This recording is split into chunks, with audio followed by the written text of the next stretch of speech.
শুরু করিতেছি মহান সৃষ্টিকর্তার নামে, যিনি পরম করুণাময় এবং অত্যন্ত দয়ালু। বর্তমানে বাংলাদেশের সবচেয়ে আলোচিত একটি নাম হল ব্যারিস্টার সুমন। পুরো নাম সৈয়দ সাইদুল হক সুমন। তিনি বাংলাদেশের ফাটা ক্যাস্ট্রো নামে পরিচিত। তিনি যেখানে দুর্নীতি ও অন্যায় অনিয়ম দেখেন, সেখানেই তার প্রতিবাদ শুরু হয়। দুর্নীতির বিরুদ্ধে প্রতিবাদ করি, কখনো ওসির বিরুদ্ধে, কখনো এসপির বিরুদ্ধে, কখনো রাজনীতিবিদদের বিরুদ্ধে, কখনো যারা দুর্নীতিগ্রস্ত মেম্বার অফ পার্লামেন্ট তাদের বিরুদ্ধে। এমন প্রতিবাদী সাহসী এমপি বাংলাদেশের মানুষ আর কখনোই দেখেনি। বঙ্গবন্ধুর পর তিনিই একজন সাহসী লোক, যিনি মৃত্যুকে ভয় পায় না। মানুষে আমার জিগায় অত সাহস পাও কেমনে? আমি সাহস পাইতাম কেমনে? এই সাহস তো আমার মাটির থেকে আইছে, সোনারঘাটের মাটিতে আমার এই সাহস দিছে। ব্যারিস্টার সুমনের মধ্যে কোনো সম্পত্তি, টাকা পয়সার লোভ কাজ করে না। শুনেন, মানুষ ভয় লাগে দুইটা জিনিসে, একটা হচ্ছে গিয়ে জীবনের ভয়, আর একটা হচ্ছে গিয়ে সম্পদ হারানোর ভয়। তো দুইটা ভয় যেহেতু নাই, তো কে আমার সামনে পড়লো এটা আমার দেখার বিষয় না। আমি আমার ব্যারিস্টার সুমন সাহসী, দুর্ধর্ষ, বলিষ্ঠ প্রতিবাদী, দূরদর্শী চিন্তার অধিকারী। তিনি জাতীয় সংসদে সকল দুর্নীতিবাজ এমপি মন্ত্রীদের প্রশ্নের সম্মুখীন করেন। 2015 সাল থেকে রেল ক্রসিংকে নিরাপদ করতে 196 কোটি টাকা নিছেন, তাইলে কোন কারণে মাননীয় রেলমন্ত্রী এই দায় এড়াবেন? এটা আমি প্রথমে জানতে চাই। নৌকার মধ্যে কিছু কাউয়া ঢুকছে, কাউয়া বিদায় করার লেগে এই গোলমাল চলছে। এখন কইতে পারেন যে কাউয়া কারা? এমপি মন্ত্রীদের দুর্নীতির সংসদে তুলে ধরেন। এছাড়া তিনি পুলিশের সাবেক আইজিপি বেনজির আহমেদের বিরুদ্ধে দুদকে এবং এস আলম গ্রুপের চেয়ারম্যান সাইফুল আলম ও তার স্ত্রীর বিরুদ্ধে মামলা করেন।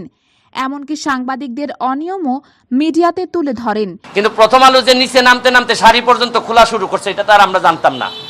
পুলিশ মোয়াজ্জেম হোসেনের বিরুদ্ধে ব্যারিস্টার সুমন আইসিটি আইনে একটি মামলা করেন। এই মামলায় আদালত ওসি মোয়াজ্জেমকে 8 বছরের কারাদণ্ড ও 10 লাখ টাকা জরিমানা করেন। এমন সব অনেক দুর্নীতির বিরুদ্ধে একাই লড়ে গেছেন বাংলাদেশের ফাটা Castro barrister Suman. Barrister Suman হাজারো শ্রমজীবী, গরিব ও নিরীহ মানুষের ভালোবাসার পাত্র। তিনি এখন পর্যন্ত তার এলাকায় 36টি ব্রিজ নির্মাণ করেছেন। তার এলাকায় মরা নদীর ময়লা পরিষ্কার করেছেন, যেখানে আগে কোনো এমপি পারেন নাই।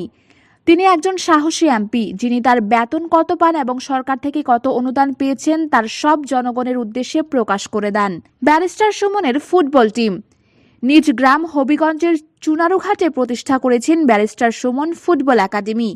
তিনি মাদকমুক্ত সমাজ এবং ফুটবলের উন্নয়ন ও তৃণমূল থেকে ফুটবলার তুলে আনার লক্ষ্য নিয়ে এই কার্যক্রম শুরু করেছেন। তিনি যে এলাকায় ফুটবল খেলতে যান, সে মাঠে দর্শকের গ্যালারি কানায় কানায় পূর্ণ হয়ে যায়, যা জাতীয় ফুটবল খেলাতেও দেখা যায় না। নিজের পেশা থেকে অর্জিত অংশের সিংহভাগেই ব্যয় করেন সাধারণ মানুষের কল্যাণে।